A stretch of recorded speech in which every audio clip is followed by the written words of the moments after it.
Pemirsa podcast Medium TV, kita bertemu lagi di salah satu program yang ada di channel Medium TV, yaitu program Kupas Tuntas. Seperti biasa, ini masih adalah rangkaian Kupas Tuntas kita untuk mengupas tuntas semua OPD yang ada di Kabupaten Wajo. Nah, seperti apa keseruannya dan bincang-bincang kita di hari ini? Saya tentunya sudah menghadirkan salah satu OPD yang ada di Kabupaten Wajo. Dari OPD manakah itu dan siapa bintang tamu kita, narasumber kita di hari ini? Jangan kemana-mana, sesaat lagi akan kita saksikan.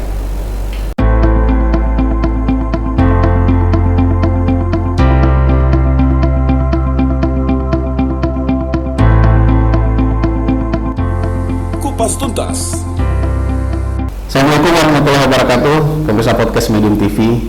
Kembali lagi kita bersama-sama di dalam program Kupas Tuntas, di mana kali ini program Kupas Tuntas berada di Kabupaten Wajo dan akan mengupas tuntas semua OPD-OPD yang ada di Kabupaten Wajo. Hari ini saya sudah kedatangan tamu spesial juga, sudah ada di sebelah saya. Kali ini saya didampingi dari perusahaan daerah air minum Kabupaten Wajo atau PDAM Kabupaten Wajo. Langsung saja mungkin saya menyapa beliau, Bapak Direktur Utama, yakni Pak Andi Dedi Ahmad Iqbal. Betul? Siap. Ya. Ya. Gimana kabar, Pak? Alhamdulillah baik. Alhamdulillah. Ya. Fit selalu, Pak. Alhamdulillah, harus tetap fit. Betul. Ya. Pak Andi, makasih banyak waktu tak Iya. sudah Sama-sama. sempat hadir di Medium TV Sama-sama. untuk kita ngobrol-ngobrol sedikit bagaimana sebenarnya PDAM di Kabupaten Wajo. Iya. Iya. Namun sebelum kita melangkah ke beberapa pertanyaan, mungkin akan saya akan kupas satu persatu, Pak Andi, termasuk program-program kerja Bapak dari di PDAM khususnya seperti apa. Iya. Saya mau diceritakan sedikit tentang seperti apa mungkin seorang Andi Dedi Ahmad Iqbal sebelum menahkodai PDAM di Kabupaten Wajo. Bisa diceritakan secara singkat mungkin, Pak Andi, silahkan. Ya, terima kasih. Saya langsung saja, semuanya tidak ada yang istimewa terhadap diri saya. Ya. Saya asli Sengkang, Wajo. Iya, memang asli sini, produk sini juga. Iya, memang. asli, putra daerah. Iya. Cuman saya lahir dan besar di Makassar.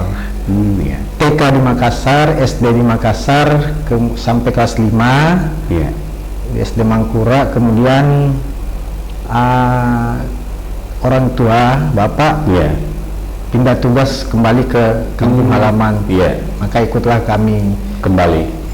ke kampung. Kelas 5 di sini, kemudian bapak ditugaskan di kecamatan sebagai camat. Iya. Kami ikut lagi ke sana sampai tamat SMP di daerah Peneki, Kecamatan Takalala. Kemudian SMA-nya di sini. Iya. Tapi tetap lulus di sini, Iya, Pak. di Sengkang. Iya. Siap. Oke, yang saya ketahui, Pak Andi, bahwa Bapak dilantik oleh Bapak Bupati di 2 tahun yang lalu, Iya, betul. bulan September.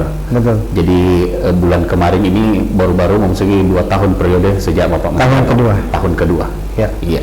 Kita ketahui juga bahwa di PDAM ini ya tanggung jawabnya adalah memenuhi bagaimana kebutuhan air khususnya yang ada di masyarakat Kabupaten Wajo. Iya. Itu bisa diceritakan secara singkat mungkin sejauh ini seperti apa? Ya. Sejak Bapak melantik, apa langkah-langkah awal yang Ya. ditempuh? Jadi sebenarnya mengurus air ini susah-susah gampang. Susah-susah gampang. Kalau mau dipresentasikan sebenarnya susahnya lebih banyak. Iya. Kalau dikatakan tadi susah gampang, Iya. kemudian kita presentasikan lebih banyak susahnya sebenarnya. Iya. Karena tentu dengan kondisi yang ada sekarang, kita harus akui bahwa kita belum bisa memenuhi maksimal memenuhi kebutuhan air di masyarakat. Karena seperti kita tahu bahwa infrastruktur yang ada sekarang masih sangat belum memadai ya. Iya. Karena infrastruktur yang sekarang ini kan masih banyak dari zaman Belanda. Iya. Ya, kemudian sangat mempengaruhi kapasitas produksi air. Memang ada yang telah dilakukan penyegaran permajaan seperti mesin dan IPA itu. Cuman di beberapa titik baru 14 kecamatan yang ada itu baru terairi PDAM itu 8 kecamatan. Sejak saya dilantik, saya sudah tahu bahwa ini adalah sebuah tantangan yang besar. Banyak PR di dalam Ya, ini. Iya. sangat banyak PR. PR-nya sangat besar. Ya. Dan ini adalah tantangan yang sangat besar. Iya. Menurut saya. Kemudian, tapi di sisi lain saya juga meyakini bahwa amanah yang saya emban ini adalah bentuk kepercayaan oleh Bapak Bupati yang harus saya laksanakan. Iya, iya. Seberat apapun kondisi yang ada di internal PDAM itu, saya tetap harus berada di situ, berdiri di situ. Betul. Untuk memajukan PDAM. Memang tidak gampang. Iya. Karena itu tadi banyak kondisi-kondisi yang memang telah beberapa lama, terutama tadi itu secara fisik itu infrastrukturnya memang sangat boleh dikatakan sangat tidak memadai. Iya, iya, iya. Sejak di awal dilantik, saya sudah membuka diri untuk saran, masukan, bahkan kritikan. Betul. Siapapun boleh mengkritik, Iya. siapapun boleh memberikan saran, Iya. tentunya yang konstruktif, Iya. yang membangun, Positif. Betul. dengan tidak memberikan semacam cacian dan makian Iya, iya. bahwa di satu sisi memang kami memang belum mampu memberikan pelayanan yang terbaik. Sejak dilantik, yang pertama saya benahi Iya. itu ada internal. Internal dulu. Internal, secara manajemen saya membenahi di dalam dulu. Sejak PDAM ini berdiri, mungkin kita juga memaklumi bahwa sampai pada saat saya masuk itu pemahaman tentang teknologi IT yang berbasis IT, pelayanan yang berbasis IT itu belum terlalu banyak diketahui oleh teman-teman di dalam. Iya, belum sepenuhnya Belum sepenuhnya, dan itu kita maklumi. belum maksimal. Iya, karena penanganannya dalam juga sudah masih secara konvensional. Setelah saya masuk, yang sebenarnya pertama adalah bagaimana manajemen itu semuanya harus berbasis teknologi IT.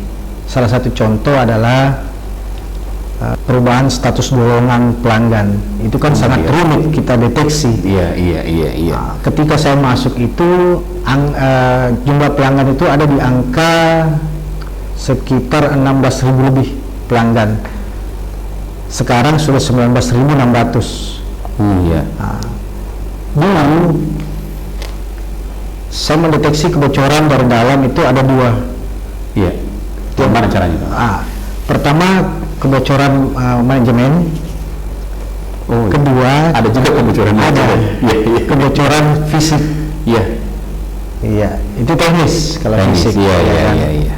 Itu mungkin kita bisa deteksi dengan melakukan mendeteksi kebocoran-kebocoran yang ada di luar.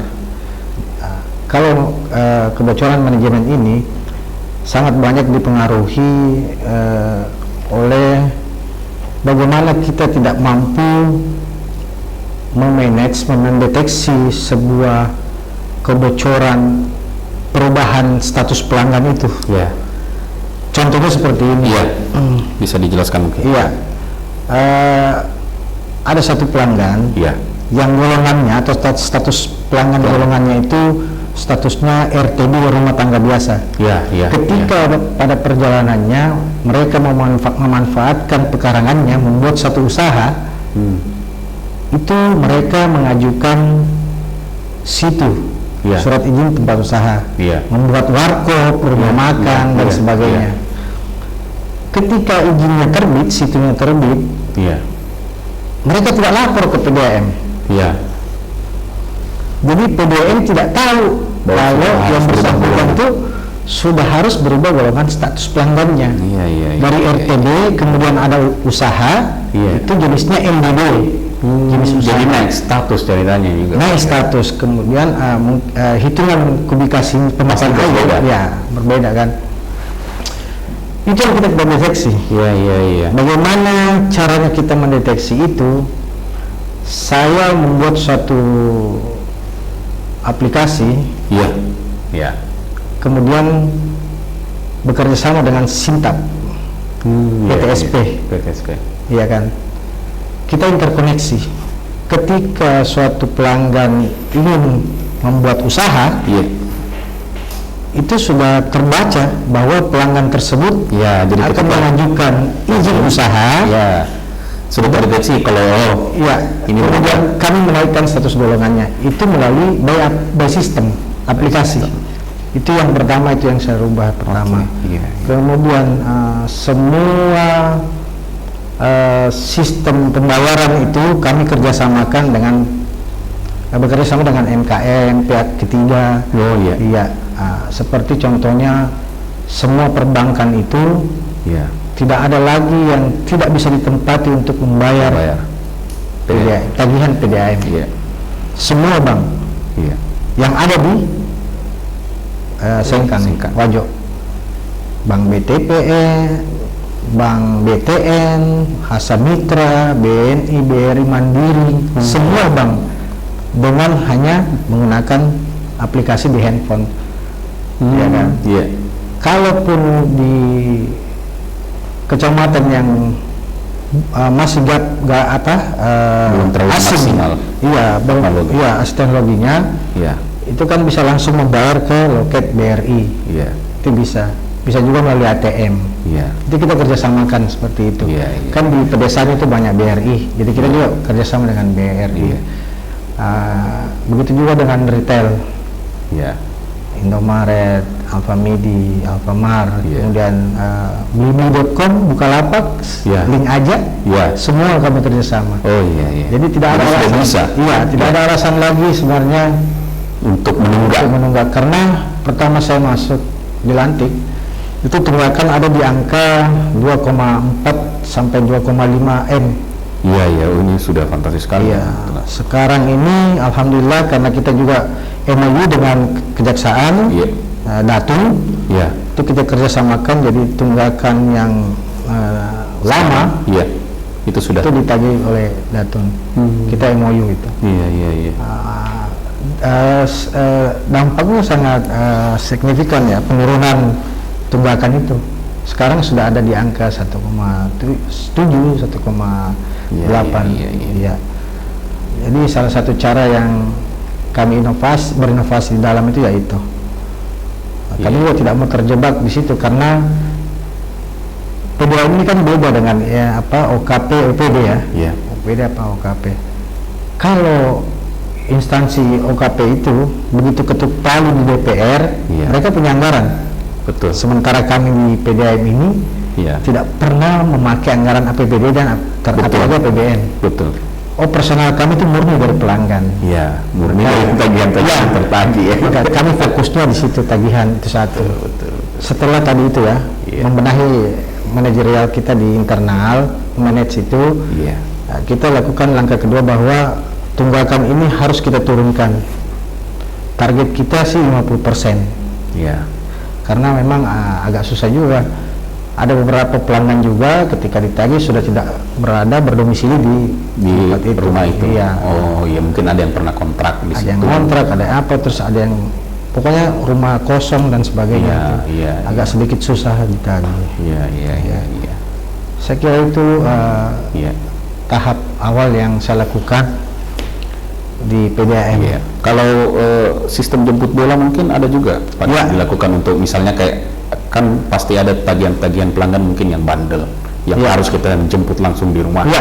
baru tertagih. Itu Iya. ada upaya ke situ juga. Iya, kami ada tim penagih Iya. yang kami bentuk, memang door to door, Iya.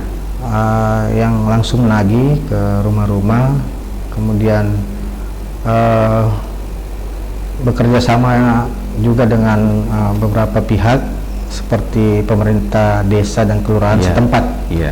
Jika memang itu kita melihat agak susah ditagih, ya kita Langsung. meminta bantuan ke Iya iya iya. Sehingga bagaimana caranya supaya Iya. ya kembali lagi tagihan pelanggan ini Iya. betul-betul maksimal Iya. tiap bulannya tertagih.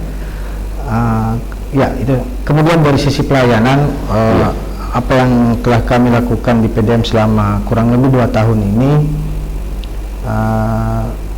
saya rasa masyarakat juga bisa merasakan bahwa dulunya ada wilayah-wilayah yang tidak terjangkau, tetapi instalasinya sudah ada. Kami sudah sampai ke sana. Iya. Iya. Secara teknis sebenarnya kami melakukan gebrakan karena tadinya secara teknis mesinnya cuma satu, yang harusnya di situ kami cukupkan 2 untuk menjangkau ke daerah yang sulit, ya, yang masih sulit. Iya, tersebut. Tapi konsekuensinya tentunya kami harus mengeluarkan operasional yang pasti biaya juga ya banyak. Iya.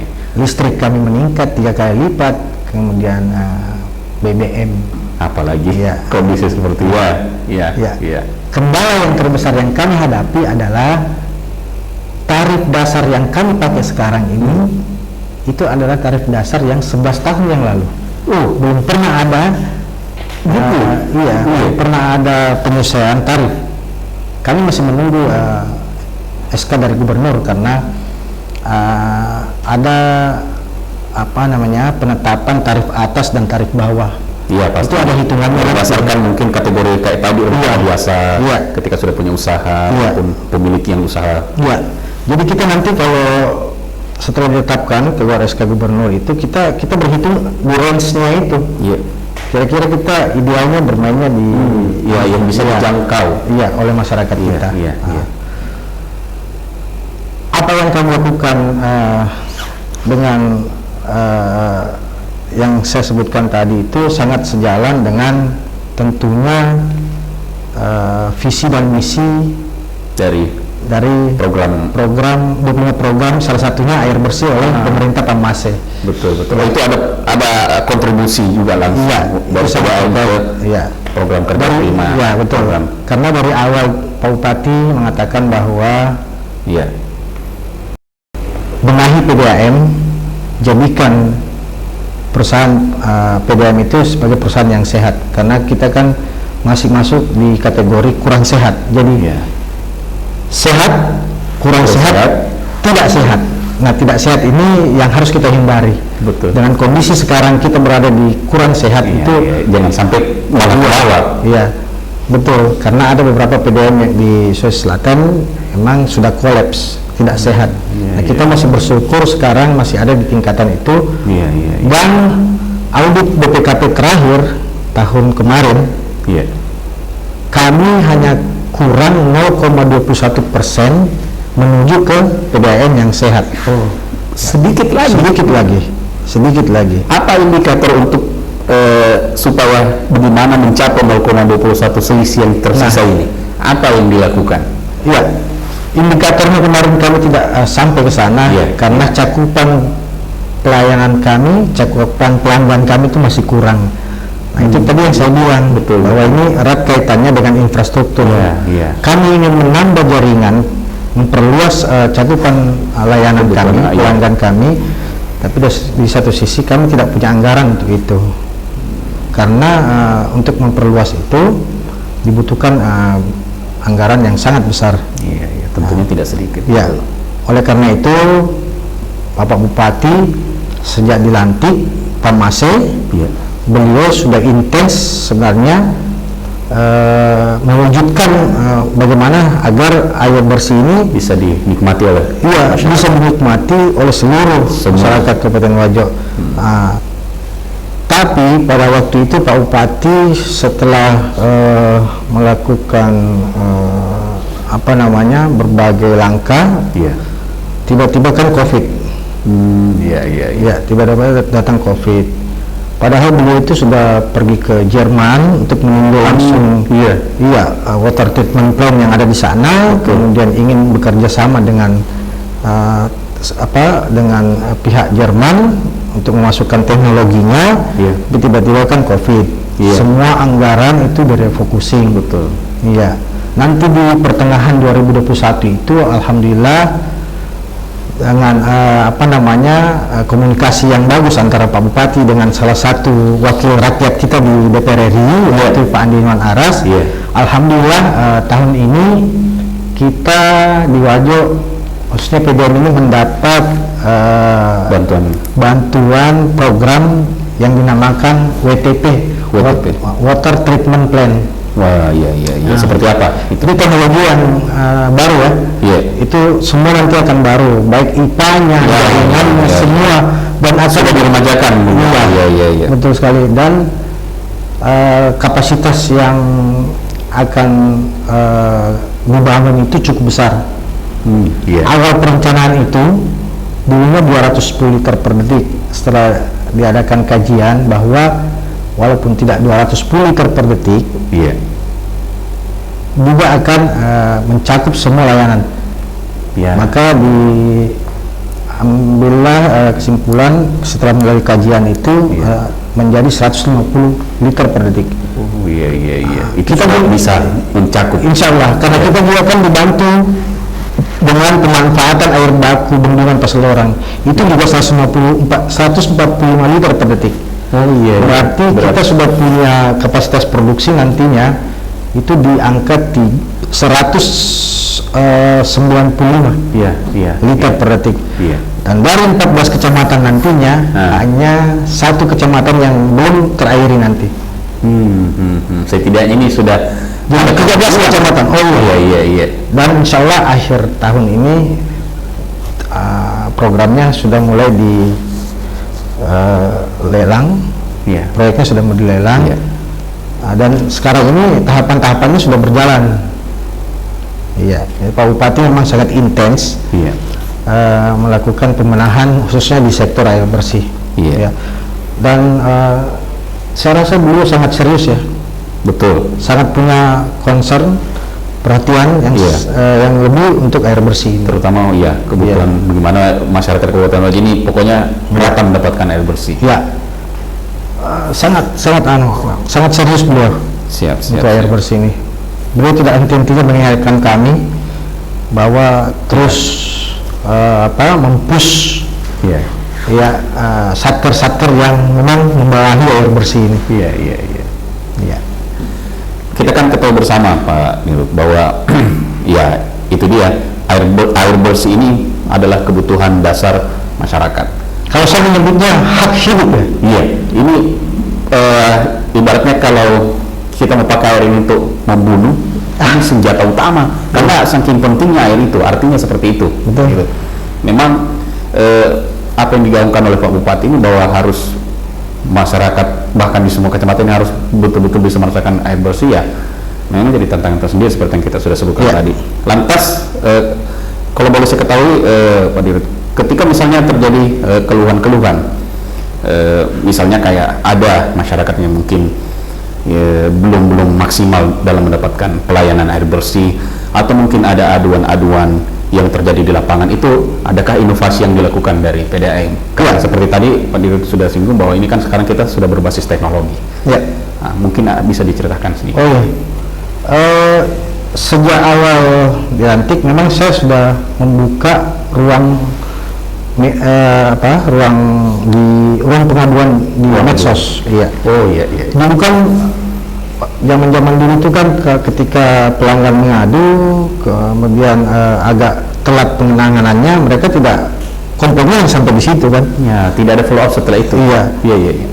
Setelah kami buka di Facebook itu, di medsos semua, itu kami diserang habis-habisan. Tapi sisi positifnya bahwa sudah mampu mendeteksi, kami bisa mendeteksi bahwa ternyata di daerah layanan ini airnya agak tersendat. Di sini layanan ini sama sekali tidak jalan airnya. Itulah sisi positif yang saya dapat ketika saya membuka diri di medsos. Tapi di sisi lain juga kami mendapat banyak cacian. Makanya saya sangat menghimbau bahwa jika ingin memberikan masukan yang positif, kemudian mengkritik, kritiknya juga yang membangun.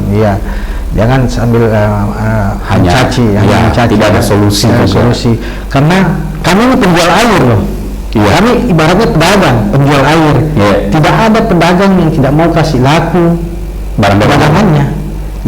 Ketika kami menjual air, masyarakat membeli, pelanggan membayar, kami kan untung.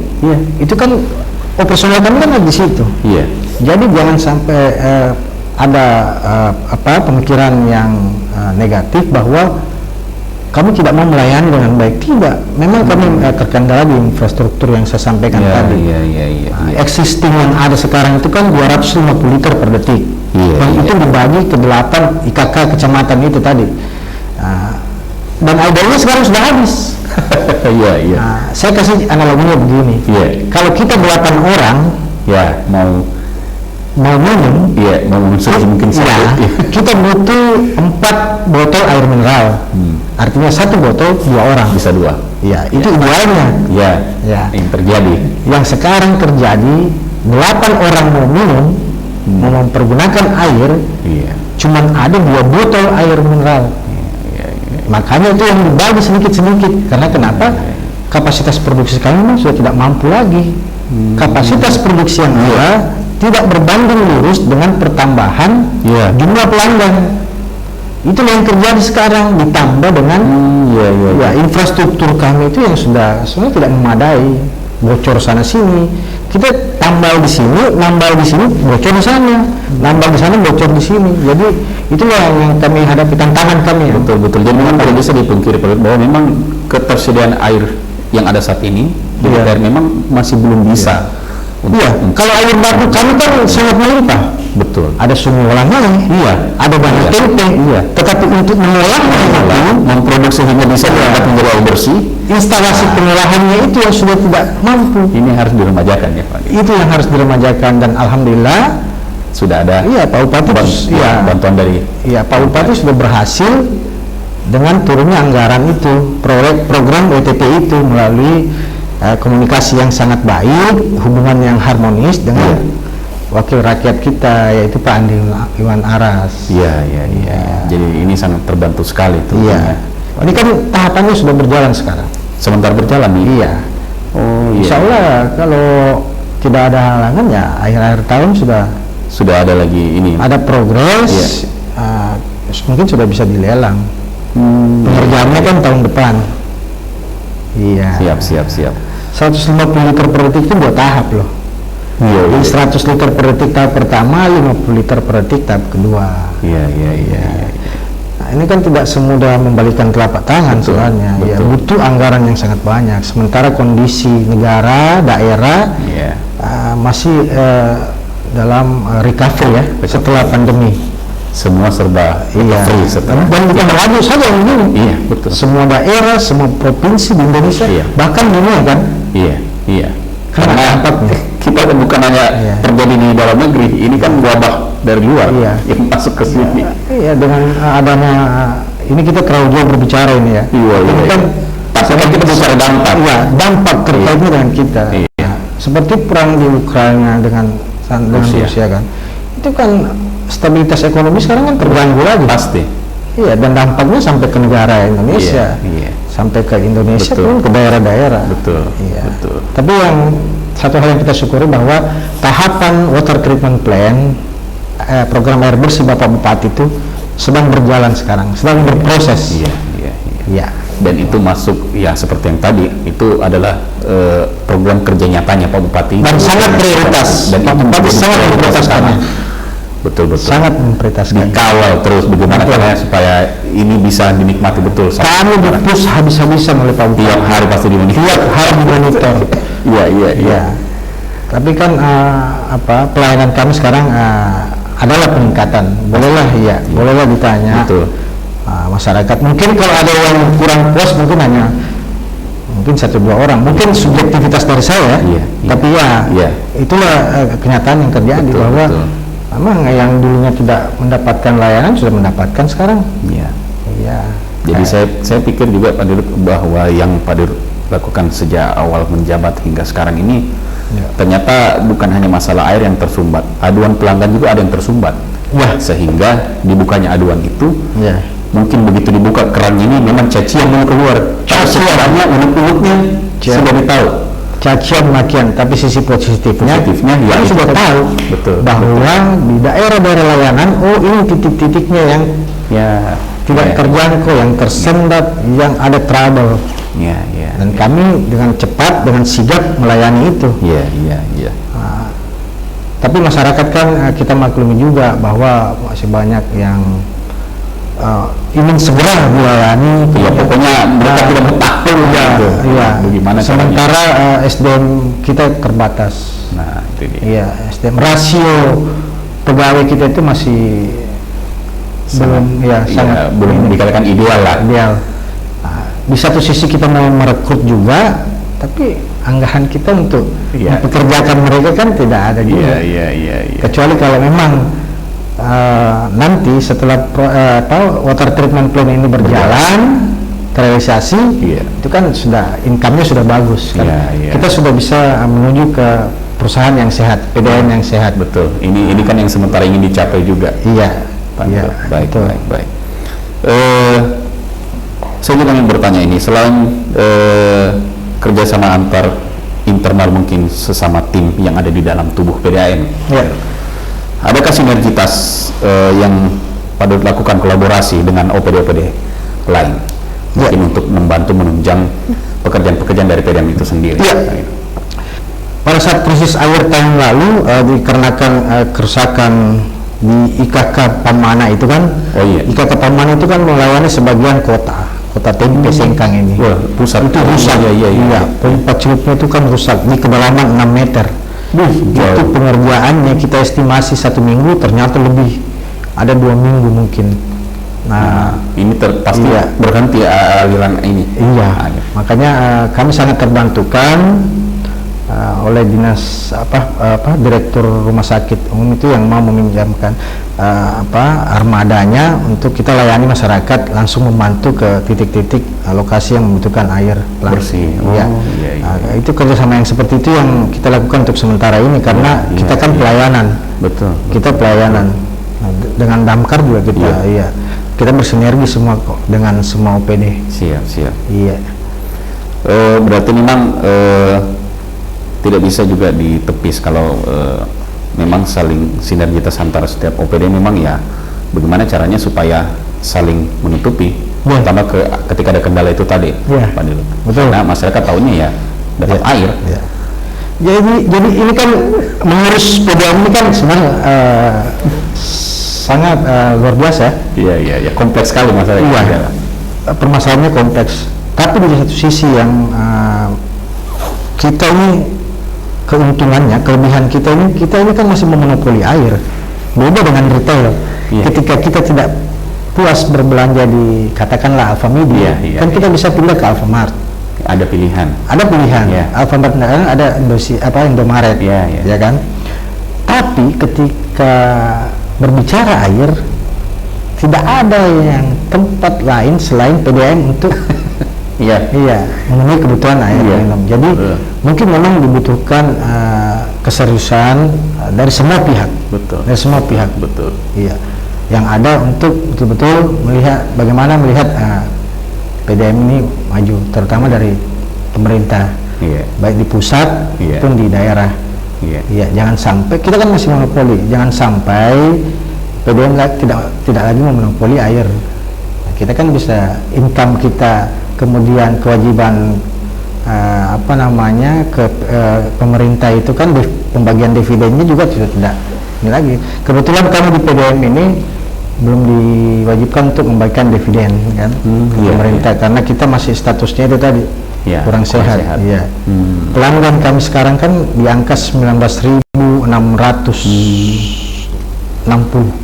dari yang mestinya ada itu di target kita 31 rumah. Untuk menuju ke perusahaan yang sehat. Nah, dari situlah kita bisa berhitung nanti apakah kita sudah bisa membagikan dividen ke pemerintah daerah. Tapi kalau menurut saya begini lupakan dividen. Kita puasa dulu lah. Kalaupun kita sudah mampu membagikan dividen ke pemerintah, kita lupakan saja dulu itu. Yang harus kita utamakan, mari memberikan cakupan pelayanan itu 100%. Tidak usah dividen. Ketika itu sudah terlayani sepenuhnya 100%, capaian itu sudah terpenuhi, maka income yang kita dapat juga pasti besar, dividennya juga besar, iya kan? Buat apa kita bagi dividen kalau kemudian layanan kita masih 20%? Sementara pemasukan kan dari pelayanan juga. Sudah tidak sesuai dengan amanah undang-undang. program pemerintah pusat pada waktu zaman Pak SBY JK itu 10 juta pelanggan. Maka diadakanlah program MBR namanya, masyarakat berpenghasilan rendah. Iya, jadi program MBR itu merupakan bentuk hibah ke pemerintah daerah, kemudian pemerintah daerah melakukan penyertaan modal ke kami. Dan PDAM Wajo ini untuk memenuhi target 31.000 pelanggan sudah ikut 4 tahun berturut-turut. Tapi di 2020 kemarin kita terhenti karena COVID. Ya itu tadi.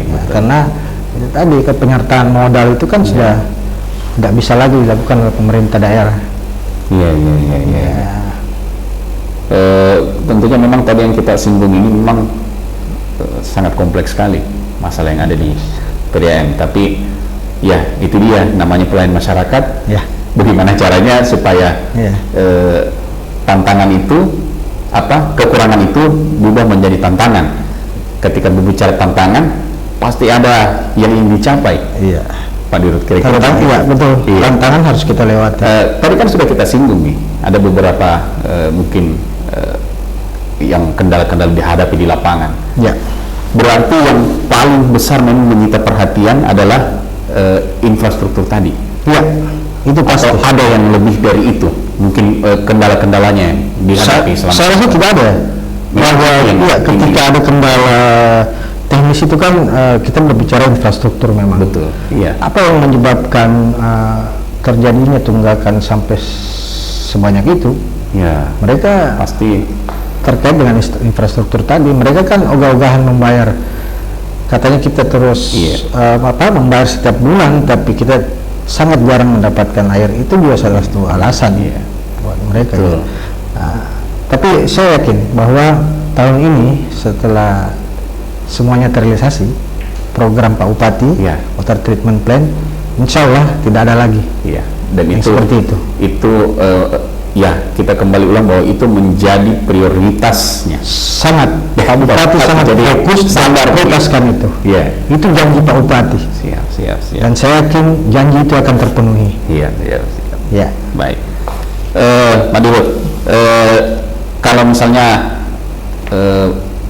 pesan yang ingin disampaikan untuk masyarakat utamanya yang saat ini masih mungkin belum terlalu menikmati air bersih atau masih dalam tahap menuju ke sana, mungkin ada pesan yang ingin disampaikan Pak Dirut untuk masyarakat khusus di Kabupaten Wajo ini. Silakan. Buat masyarakat Kabupaten Wajo dimanapun berada, insya Allah dalam waktu yang tidak terlalu lama lagi, insya Allah program air bersih Bapak Bupati, pemerintahan Pamase akan segera terrealisasi. Dari 14 kecamatan nanti, insya Allah 13 kecamatan akan kita cover, akan kita airi air PDAM, air bersih. Saya sangat berharap bahwa masyarakat nanti ketika menikmati air bersih akan memanfaatkan sebijak mungkin. Sebijak mungkin agar semuanya bisa mendapatkan layanan yang terbaik. Dan mohon bersabar, insya Allah Bapak Bupati tetap akan menunaikan janjinya, terutama mengenai air bersih. Siap. Oke, saya pikir mungkin sudah sangat jelas tadi kita mengupas tuntas sejak mungkin Pak Andi ini menjabat khususnya di PDAM. Kita bisa melihat tadi dari pemaparan beliau seperti apa langkah-langkah awal yang dilakukan ketika menjabat, melakukan dulu mungkin perubahan-perubahan di lingkup internal, lalu membuka akses yang tadinya mungkin sulit oleh pelanggan ini dijangkau, lalu kemudian mengubah yang tadinya masih manual ke digital. Saya pikir perubahan-perubahan nyata inilah yang dilakukan oleh Pak Dirut, walaupun mungkin belum sepenuhnya. Ya. Dan itu diakui juga oleh beliau karena ada beberapa kekurangan di sektor terutama sarana dan prasarana. Ya, ini yang lagi coba dijadikan prioritas dengan hadirnya water treatment plant. Ya. Dan itu menjadi skala prioritas dari Pak Bupati tentunya untuk menggodok bagaimana caranya masyarakat di 14 kecamatan di Kabupaten Wajo ini bisa tidak ada lagi yang tidak menikmati layanan air bersih. Insya Allah. Dan itu mari kita sama-sama sabar. Kita sisa menunggu waktu karena ini semua on progress on progress. Sementara berjalan jadi sedikit lagi. Saya lihat juga banyak tahapan-tahapan selain itu yang sudah berjalan. Yang tadinya pelanggan sulit untuk mengadu kemana, kini sudah ada layanan aduan dan itu bisa dilakukan kapan saja. Misalnya butuh air tak jalan dan segala macam, itu langsung bisa dilakukan kan? Bisa. Dan silakan untuk menyampaikan keluhannya karena saya lihat juga dari Parut ini betul-betul jiwa tarung bagaimana untuk merubah PDAM yang dulu menjadi PDAM yang lebih baik lagi dari sekarang. Ini tentunya tidak mudah, butuh kontribusi kita semua, khususnya di masyarakat Kabupaten Wajo dan juga sinergitas dari OPD. Dan saya yakin saling bahu-membahu bagaimana mewujudkan memang Kota Sengkang ini yang melimpah airnya harusnya juga bisa menikmati air bersih. Begitu, Pak Dirut. Baik, Pak Dirut, terima kasih banyak atas waktu saya ganggu lagi di hari ini malam langsung datang ke studio menemani kita di Kupas Tuntas. Semoga kita juga mendoakan apa yang ingin dicapai dari Pak Dirut bisa betul-betul ditunaikan dan harapan masyarakat untuk mendapatkan air bersih ini segera terrealisasi. Amin. Baik, pemirsa podcast Medium TV, itulah tadi bincang-bincang kita, ngobrol-ngobrol santai kita bersama Dirut PDAM yang sudah menjelaskan kepada kita seperti apa programnya dan harapannya ke depan. Itu sudah kita dengarkan bersama-sama. Kita akan ketemu lagi di program Kupas Tuntas yang lainnya, tentunya dengan narasumber yang berbeda dan juga topik yang berbeda pula. Jadi pastikan jangan kemana-mana. Mungkin itu dulu dari saya, pemirsa podcast. Lebih dan kurangnya mohon dimaafkan. Kita akan ketemu lagi.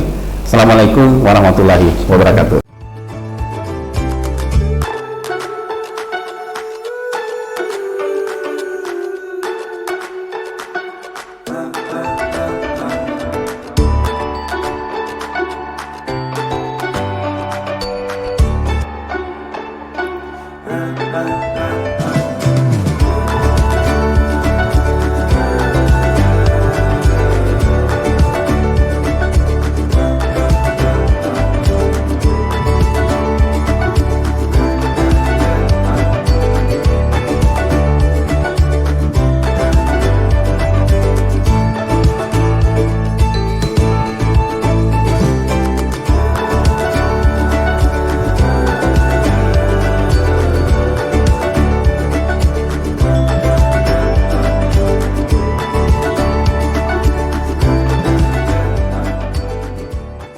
PDAM Info merupakan aplikasi untuk menerima informasi tentang PDAM.